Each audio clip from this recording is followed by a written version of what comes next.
Bible యొక్క 26 గ్రంథాలలో 10వ గ్రంథం రెండవ సమూయేలు గ్రంథం. రెండవ సమూయేలు గ్రంథం యొక్క గ్రంథకర్త ఎవరో ఖచ్చితంగా తెలియదు. నాతాను, గాదు అనువారు దావీదు యొక్క సమకాలీనులకు రచయితలు. వీరే రాసి ఉండెదరని చాలామంది నమ్ముచున్నారు. ఈ విషయాన్ని మొదటి దినవృత్తాంతముల గ్రంథం 29వ అధ్యాయం 29వ వచనంలో చూడగలం.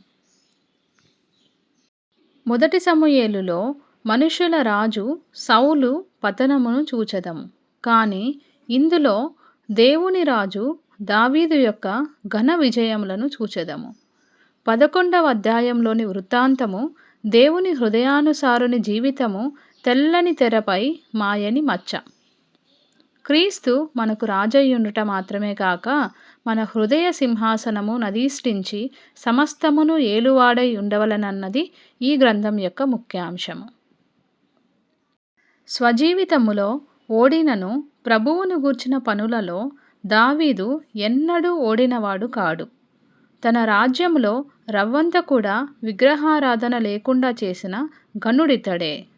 ఇతని రాజ్యంలో న్యాయము, జ్ఞానము, యథార్థత, ధైర్యము, కనికరము మెండుగా నెలకొనిన కారణమున రాబోవు రారాజుకితడు రమ్యమైన సాదృశ్యము. దావీదు కన్న కుమారుడు అబ్షాలోము దావీదుకు ప్రధాన శత్రువుగా నుండుట క్రీస్తు విరోధికి సాదృశ్యముగానున్నది. కావున యవ్వన దశలో విషాద మరణముందెను. దేవుని ఎంతగా సేవించినను పాపమును ఉపేక్షించక దావీదు పాపమును అతడి ఒడిలోనే వేసిన పరిశుద్ధుడైన దేవుని న్యాయపాలన ప్రత్యేకముగా గమనింపదగిన పాఠము. నీ ఇంటివారికి సదాకాలము యుద్ధము కలుగును. నీ ఇంటివారి మూలముననే నేను నీకు అపాయం పుట్టింతును. నీవు చూచుచుండగా నీ భార్యలను తీసి నీ చేరువ వానికి అప్పగించెదను.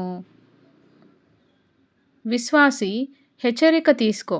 నీ సేవ ఎంత గొప్పదైనను పరిశుద్ధుడైన దేవుడు నీలోని పాపము ఏ కొంచెమైనను చర్య గైకొనక మానడు. లేనిచో ఆయన నీతిమంతుడైన రాజుగా ఉండజాలడు. ఇది రెండవ సమూయేలు గ్రంథం యొక్క గ్రంథ పరిచయం. మిగిలిన గ్రంథాల యొక్క గ్రంథ పరిచయాలు మిగతా వీడియోస్లో తెలుసుకుందాం.